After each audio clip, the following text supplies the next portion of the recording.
What is going on, beautiful light beings? It is a hot ass day where I live in California, so I'm gonna be making my video here inside. Um, so yeah, it is what it is. What the fuck? I like took a breath with my mouth and I heard a whistle. What the fuck? 98 degrees outside. Yeah, it's hot as fuck. So I'm hungry. I woke up with a headache.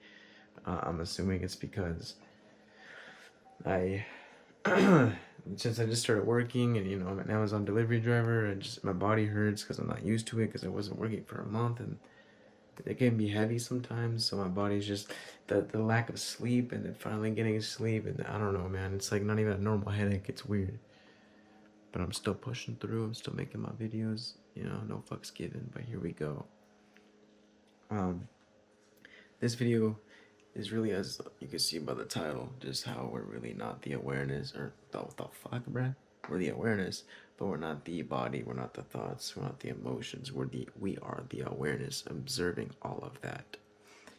And that's why I said before, I'll say it again, the power of I am, man. I am is so powerful. Because if you could say I am and you could choose to identify with it and become that, or you could remember that you are more than that, more than what you think that you are, you know what I mean? So don't identify, don't say I am.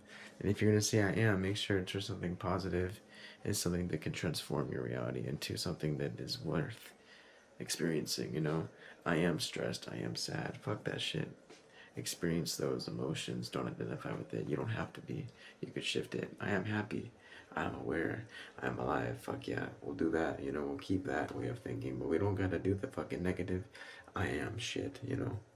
Like, for real, take a moment and look at your body, look at your hands, look at your arms, your reflection. Since childhood, we've been taught that, that's you. Your name is you, your face is you, your personality is you, your body is you, your history is you, your emotions, your thoughts are you. But consciousness introduces a strange puzzle, right? Like, you can observe all of those things, and anything you can observe is appearing within your experience. Think about your thoughts. A thought appears, I'm stressed, I'm sad. But then something notices, I am having a stressful thought. Interesting, right? Like, if you can observe the thought, are you identical to the thought? Now, emotion, anger appears, fear appears, stress appears, joy, love appears, then disappears. Yet awareness notices each state moving through.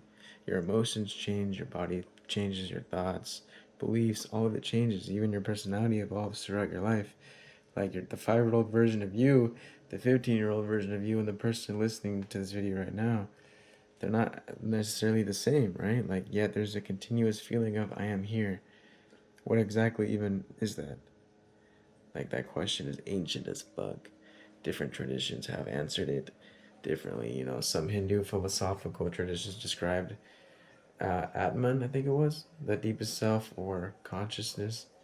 Buddhist traditions, complicate the question by challenging the idea of permanent independent self altogether. And then there's the mystical traditions, sometimes describe awareness as something deeper than the ego, which is where my perspective would be. Or then there's the Western philosophy, has wrestled with the relationship between mind and body for centuries. Blah blah blah. Modern neuroscientists investigates consciousness through brain activity, perception, and memory, and right cognition, whatever. But yet, the ego still don't have every answer. Like, we know, altering the brain, the consciousness can dramatically alter the experience, but explaining why subjective experience exists at all remains a major philosophical puzzle. But like, fuck that shit. We don't need proof. Because deep down your soul knows. It knows that you're beyond the ego and the identity. But it's just like, why does red feel like something? Why does music produce an inner experience? Why isn't information processing simply happening in darkness? Why is there an experience of you being you?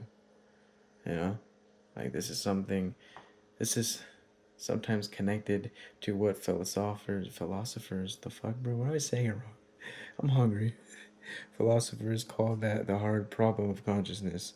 And this is where the spiritual tradition goes further. Some propose that, consciousness isn't created by the body, because it's not. We're generating it, or the brain is a receiver. Instead, the body is something consciousness experiences through, right? Because this body is an avatar, and you are the energy flowing through this avatar. This avatar, this body is a meat suit, a vehicle for your consciousness that you really are. You know, it's a radio. Damage the radio and the music becomes distorted, but that doesn't necessarily mean that the radio created the broadcast, right? It's a metaphor. And when you explore that perspective, something happens to the identity. Like, imagine your human life as a character instead of a virtual world. The character has a name, a body, a history, a relationship, a story, goals, fears. The character matters, but the player isn't necessarily limited to the character, right? This is how some esoteric traditions understand the soul. The body became the temporary avatar, the personality becomes the avatar, and consciousness becomes the experiencer. And again, we are one with the experience. Because when you recognize I am aware of my thoughts, you gain distance from them instead of I am anxious. You can recognize anxiety is present instead of I am a failure. You can recognize I'm experiencing the thought of that I failed, and then suddenly the thought isn't your entire identity. That's the power of knowing that you are the observer. You don't need to destroy the ego. You don't need to hate your own human identity. The character isn't the enemy. The character is just part of the experience, right? It's all part of the one. It's all connected. Your name matters. Your relationship matters.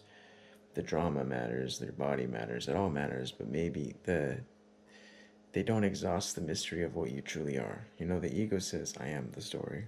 I am this, I am that. Whereas awareness says, I can observe the story, but not identify with it because I know that I'm more. And then comes the real question, right? Who is observing? Don't rush to answer it. Sit with it. Feel it. Hear it, see it, whatever. Because sometimes expanding the consciousness isn't about collecting more beliefs. It's about discovering questions so deep that the old identity can no longer even entertain them or contain them either. So maybe consciousness, you are one with the body, right? But you are not the body. But right now, before your next thought appears, there is awareness.